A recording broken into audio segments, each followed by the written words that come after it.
ॐ अज्ञानतिमिरान्धस्य ज्ञानञ्जनशलाकया चक्षुरुन्मीलितं येन तस्मै श्रीगुरुवे नमः।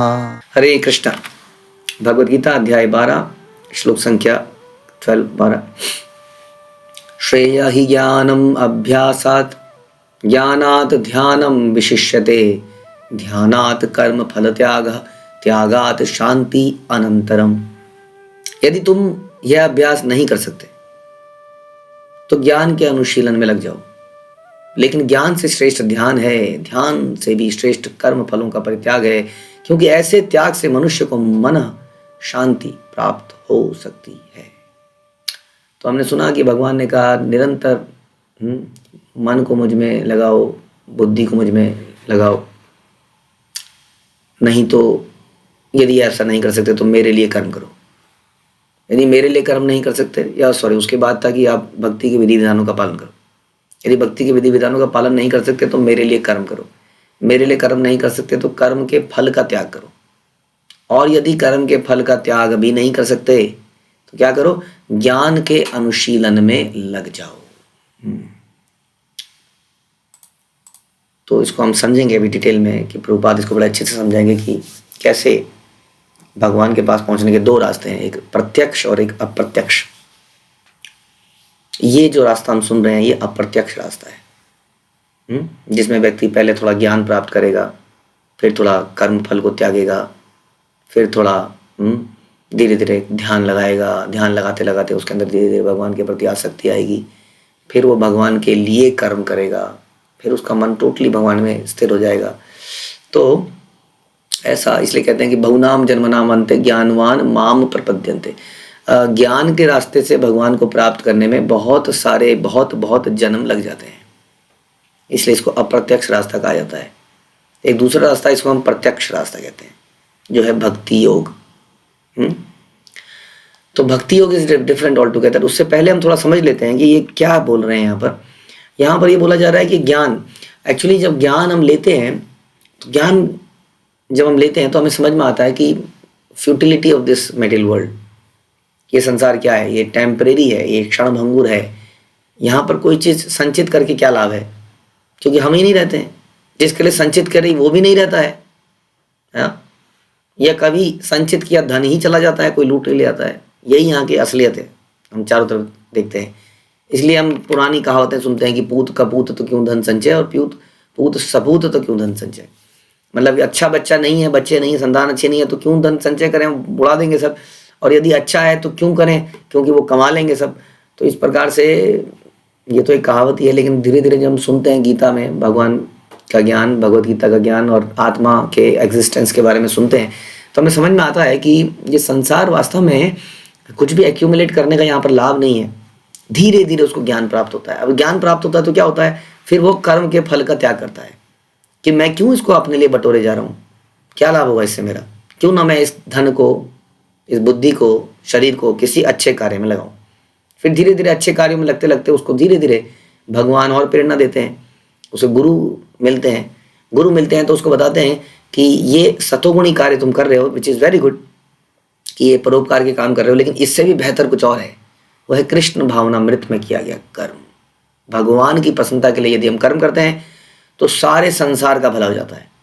एक भक्त ही वास्तव में सारे संसार का भला कर सकता है, प्रचार करके, गीता का उपदेश देके, पुस्तक भगवत गीता का वितरण करके, प्रसाद का वितरण करके। तो इसलिए इस तरह से धीरे धीरे वो डायरेक्टली कृष्ण भावनामृत का कर्म करने लगता है। तो ये ज्ञान का लाभ है वास्तव में। इस प्रकार से व्यक्ति, तो समझने का विषय क्या है यहाँ पर? समझने का विषय है कि अल्टीमेट ऑब्जेक्टिव है कृष्ण के लिए कार्य करना या कृष्ण में मन को स्थिर करना। यदि कोई व्यक्ति ज्ञानी है और वो इस लेवल तक नहीं पहुंचता है तो वास्तव में उस ज्ञान का लाभ नहीं है। जैसे कि संसार में हम कई बार कुछ पढ़ते हैं, बहुत कुछ पढ़ते हैं, लेकिन पढ़ने के बाद हम उसको अपने जीवन में नहीं ले रहे हैं और हम कुछ और ही काम कर रहे हैं। माना किसी ने डिग्री ली, कुछ उसने फाइनेंस में कुछ किया, बहुत ऊंची डिग्री ली, लेकिन वो लग गया किसी लैब में, साइंस लैब में कहीं लग गया, तो अल्टीमेटली उसने जो भी पढ़ाई करी उसका लाभ नहीं हुआ ना उसको। तो उसी तरीके से हमने यदि ज्ञान लिया, माना आत्मा का, या जो भी ज्ञान हमने लिया, आध्यात्मिक ज्ञान का हमने अनुशीलन किया, लेकिन हम इस स्थिति तक नहीं पहुंचे कि हम कृष्ण के लिए कर्म करें, कृष्ण की प्रसन्नता ही हमारे जीवन का लाभ हो जाए, पर्पस हो जाए, तो वास्तव में पूरा का पूरा ज्ञान व्यर्थ हो गया। बल्कि उससे भी ऊपर हम समझते हैं कि भक्तों की, गुरु की क्या महत्व है, उनके लिए जीवन जीना, हाँ, तो वो और भी ज़्यादा हायर हो गया। तो ये जब तक हम इस निष्कर्ष पे नहीं पहुंचे तो सारा ज्ञान हो गया वेस्ट। और कई बार ऐसा होता है कि ज्ञान के साथ में कुछ शोहरत आती है, कुछ पोजीशन प्राप्त होती हैं, कुछ मेडल्स मिलते हैं, कुछ सर्टिफिकेट्स मिलते हैं, और हम उसी को प्राप्त करके प्रसन्न हो जाते हैं। जिस प्रकार से ध्यान योग के बारे में हम सुनते हैं, जब कोई ध्यान योग में लगता है तो उसको सिद्धियां प्राप्त होती हैं, और वो सिद्धियों से लोग बड़े आकर्षित हो जाते हैं, है ना। कई लोग आपको मिले होंगे, कई सारे वैद्य हैं, कई हैं जो आपकी शक्ल देख के बता देते हैं कि आपको ये बीमारी है, आपको ये बीमारी है, हाँ, शक्ल देख के भी, कई बार हाथ नब्ज छू के उनको सिद्धियां प्राप्त हैं, और उस सिद्धियों से लोग इतने प्रभावित हो जाते हैं। अगर वो किसी का पास्ट बता दो, वो पागल हो जाता है, इतना प्रसन्न हो जाता है। ऑल्दो ऐसे लोग किसी का फ्यूचर नहीं बता सकते, क्योंकि फ्यूचर बदल जाता है हमारे कर्मों के अनुसार। तो ऐसे लोग बड़े, तो वो फिर उसी सिद्धि में लग जाते हैं, उसी सिद्धि से उन्हें बड़ी शोहरत मिल जाती है, लेकिन वो वास्तविक लाभ नहीं था उस योग पद्धति का। ये हमारे बाई प्रोडक्ट्स हैं। वैसे ही ज्ञान का जो हमें सम्मान मिलता है, वो सम्मान जो है उसका अल्टीमेट पर्पस नहीं था। इसलिए कहते हैं प्रतिष्ठा शुक्रेन विष्ठा, यानी कि जो प्रतिष्ठा है वो मल है, किसका? सूअर का मल। यानी कि सूअर सबसे घृणित प्राणी माना जाता है, जो कि सबका मल खाता है। तो सूअर के मल खाने वाले जीव का भी मल है प्रतिष्ठा। तो इस प्रकार से जो हमें योग पद्धति से ये जो बेनिफिट्स मिलते हैं, सिद्धियां मिलती हैं, प्रतिष्ठा मिलती है, ज्ञान से मिलती है, उसी में अधिकतर लोग अटक जाते हैं और आगे नहीं जा पाते। इसलिए उस ज्ञान का वास्तविक लाभ नहीं हो पाता है। ये जानते हुए भी कि कृष्ण कौन है, क्या है, हम उसका लाभ नहीं उठा पाते। इसीलिए प्रभुपाद ने बोला कि प्रत्यक्ष विधि भक्ति योग है। ये विधि में फंसने का डर है। भक्ति योग में क्या है? भक्ति योग में भी हम ज्ञान प्राप्त कर रहे हैं, जैसे हम सब लोग भगवत गीता का लेक्चर सुन रहे हैं, तो ये ज्ञान प्राप्त कर रहे हैं। लेकिन ये ज्ञान साधारण ज्ञान नहीं, क्योंकि इस ज्ञान के साथ साथ ही हमें प्रैक्टिकल चीज़ें बताई जाती हैं भक्ति योग की। ऐसा नहीं है कि हम कहते हैं कि आपको 2 साल तक पहले केवल क्लासेस सुननी है, उसके बाद हम बताएंगे आपको करना क्या है। जो भी व्यक्ति थोड़े दिन भी टच में आता है वो अधिक आगे बढ़ना चाहता है, यदि, क्योंकि ऑनलाइन के ज़माने में कई लोग तो क्लास सुन के ही आनंद लेते रहते हैं, बस केवल उससे काम नहीं चलेगा, वो फिर ज्ञान योग हो जाएगा। हाँ, we should approach a senior devotee, उसके बाद जाएं और उससे चर्चा करें, तो वो तुरंत आपको सेवा में लगा देगा। और सबसे पहले बोलेगा, अच्छा आपने नाम जप करना शुरू किया, आपने हरे कृष्ण मंत्र का जप किया? हाँ, एकदम से आदमी अभी तो सुनना शुरू ही किया, तो उसकी श्रद्धा डेवलप हुई, उसको हरिनाम दे देते हैं और वो जप करना शुरू करता है, एक माला शुरू कर देता है, थोड़े दिन तक और आता है, उसके बाद और चर्चा करता है, अच्छा तो आपके पास कोई सेवा है? अच्छा सेवा नहीं है तो क्यों ना आप हमारे बच्चों को पढ़ा लो, क्यों ना आप ये नोट्स बना लो, क्यों ना आप ये भगवत गीता के ऊपर कुछ MCQ बना लो, क्यों ना आप ये कर लो, क्यों ना आप वो कर लो, क्यों ना आप कॉलिंग सेवा कर लो। तो ये कहाँ पहुँच गया? सीधा कृष्ण के लिए कर्म करने पे पहुँच गया, सीधा ही। इसको कहते हैं प्रत्यक्ष विधि। लेकिन ये विधि केवल शरणागति से प्राप्त होती है, क्योंकि वही व्यक्ति तो आगे आएगा ना, पूछेगा, बताएगा कि मैं कुछ करना चाहता हूँ, मुझे आप कोई बताइए। तो ये लाभ है भक्ति योग में। यदि कोई व्यक्ति बहुत ही सरल है, हृदय का है, और वो शरणागति करता है, तो प्रारंभ में ही इमीडिएटली वो भगवान के नाम संकीर्तन, भगवान का सेवा, भगवान के लिए कर्म करने लगता है। और इस प्रकार यदि वो करता रहता है तो उसका मन अपने आप स्थिर हो जाता है, उसकी बुद्धि भगवान में लग जाती है। तो ये है प्रत्यक्ष विधि। प्रभुपाद कह रहे हैं, अपने परपट में प्रभुपाद ये समझा रहे हैं कि ये विधि अधिक श्रेष्ठकर है, लेकिन ये विधि सबके लिए नहीं है। तो यहाँ प्रभुपाद बता रहे हैं कि अर्जुन को जब ये बताया गया तो ये विधि अर्जुन के लिए नहीं थी। हाँ, क्योंकि अर्जुन ऑलरेडी भगवान की प्रेमा भक्ति के लेवल पे था, भगवान से प्रेम करता था, उनका मित्र था, इसलिए अर्जुन के लिए प्रत्यक्ष विधि ही थी। तो जो व्यक्ति सरल हृदय है, शरणागति कर सकता है, उसके लिए हाँ यही विधि उचित है। लेकिन जो बिल्कुल ही जिसका मन ही नहीं लगता किसी भी इन चीज़ों में, उसके लिए फिर बोला जाता है तुम ज्ञान प्राप्त करो, चलो पढ़ो। उसके लिए केवल पढ़ता रहता है, वो काफ़ी किताबें पढ़ता है, किसी गुरु के पास जाके शरणागति नहीं करेगा। वो ज्ञानी कभी के शरणागति नहीं करता है। अगर वो शरणागति भी, वो किसी गुरु के पास भी जाएगा, जैसे आजकल का ज़माना है, तो उससे कुछ कुछ टेक्निकल क्वेश्चन पूछेगा, उसका आंसर उसको मिल जाएंगे, फिर वो निकल पड़ेगा। फिर किसी और से कहीं फंसेगा तो किसी टेक्निकल क्वेश्चन पूछ लेगा।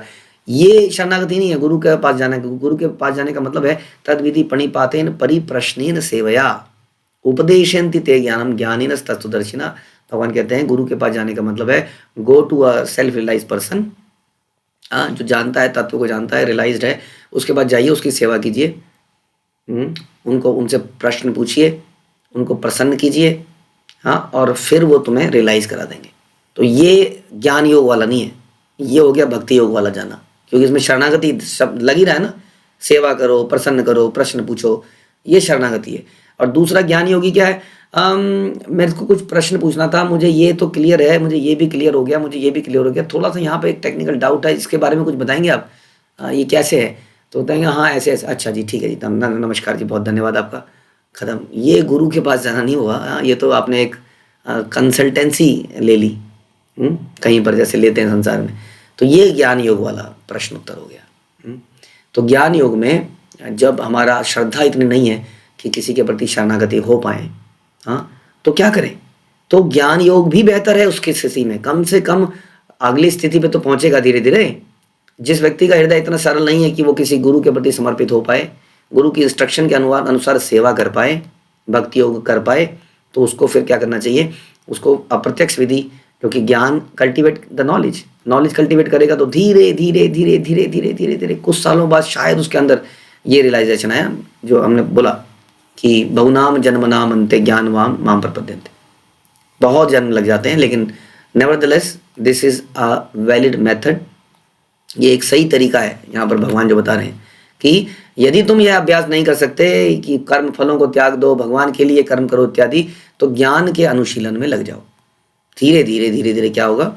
तो बेसिकली अब ज्ञान के अनुशीलन में हम क्या कर सकते हैं? अब ये हमारी श्रद्धा इतनी नहीं है कि हम किसी गुरु के प्रति शरणागत करें, तो भगवत गीता की पुस्तक ले आइए, उसको पढ़ना शुरू कर दीजिए, हाँ, अपने आप ही चाहे कुछ तो समझ में आएगा। या अगर आप उसको श्रद्धा से पढ़ते रहेंगे तो एक दिन भगवान आपके अंदर ये श्रद्धा पैदा करेंगे कि क्यों ना मैं किसी के पास जाऊं, हाँ, उनसे इसके बारे में चर्चा करूं। और फिर आप जाएंगे, अगर आपको कोई भक्त मिल गया तो हो सकता है कि आप उनकी पर्सनैलिटी से प्रभावित होकर, हाँ, उनके जो उनका भाव है, पर्सनैलिटी का मतलब है उनका भक्ति भाव, उससे एकदम से इम्प्रेस होकर उनकी शरणागति कर जाएं, हाँ, उसके बाद आप भक्त बन जाएं। तो ये पॉसिबिलिटी है। तो अल्टीमेटली ये तो करना ही पड़ेगा, नहीं तो क्या होगा? आप कई जन्मों तक पढ़ने में लगे रह जाएंगे और रिसर्च करते रहेंगे, नोट्स बना लेंगे, हो सकता है अपनी भगवत गीता ही निकाल दें, जैसा कई लोगों ने किया कि उन्होंने अपनी भगवत गीता को ही निकाल दिया, लेकिन उनके अंदर फिर वो वास्तव में उनके हृदय में वो भक्ति भाव नहीं आएगा, वो प्रसन्नता नहीं हो पाएगी। ये इंपॉर्टेंट बात समझने की है।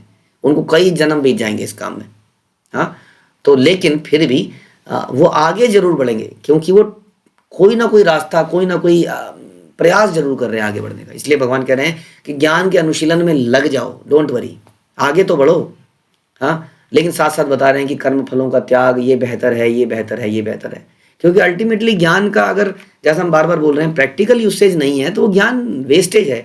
वो ज्ञान किसी नाई की दुकान में भगवान की चर्चा करना थोड़ी है, या डीटीसी बस में या मेट्रो बस में या किसी लोकल रेलवे में डिस्कशन का विषय थोड़ी है भगवान का ज्ञान या गीता का ज्ञान या आत्मा का ज्ञान। आत्मा ना कभी मरता है ना कभी पैदा होता है, तुम क्यों पछताते हो? जो हुआ वह अच्छा हुआ, जो होगा वह भी अच्छा होगा। अच्छा, इतना सरल है भगवद गीता का ज्ञान। कोई भी ज्ञान अगर प्रैक्टिकल नहीं है तो मेरे हिसाब से वो ज्ञान यूजलेस है। जैसे कि आजकल की बहुत सारी पढ़ाई लिखाई हो चुकी है, जिसका क्या यूज़ है कोई नहीं जानता है कि मैं जो पढ़ रहा हूँ इसका यूज़ क्या है, मैं इसको करना क्या है इससे। लेकिन फिर भी क्योंकि सब कर रहे हैं तो करना ही है। अधिकतर लोग पढ़ाई लिखाई इसी तरह से कर रहे हैं। तो इसी तरह से नहीं करना है, हमें समझना है कि इस ज्ञान को प्रैक्टिकली यूज़ किया जाए। तो अल्टीमेटली अगर हम पढ़ भी रहे हैं तो we should come to the stage कि हम प्रैक्टिकली कुछ करें भगवान के लिए, उसका कर्म को करें, कर्म के फल को भगवान को दे दें। हाँ, अब जब हम पढ़ना शुरू करते हैं, जब हम किसी गुरु के पास जाते हैं फॉर एग्जाम्पल, तो क्या होता है? वो कहता है अच्छा तुम क्या करो, गीता को सुनो, साथ में 2 जप भी कर लो, साथ में ये सेवा भी कर लो। अच्छा, ऐसा क्यों नहीं करते तुम 100 रुपये भगवान को देना शुरू कर दो। कर्म फल का त्याग भी करा दिया उन्होंने, लेकिन कहाँ कराया? संसार में नहीं कराया, उन्होंने भगवान के लिए ही कराना शुरू कर दिया, प्रचार कार्यों में।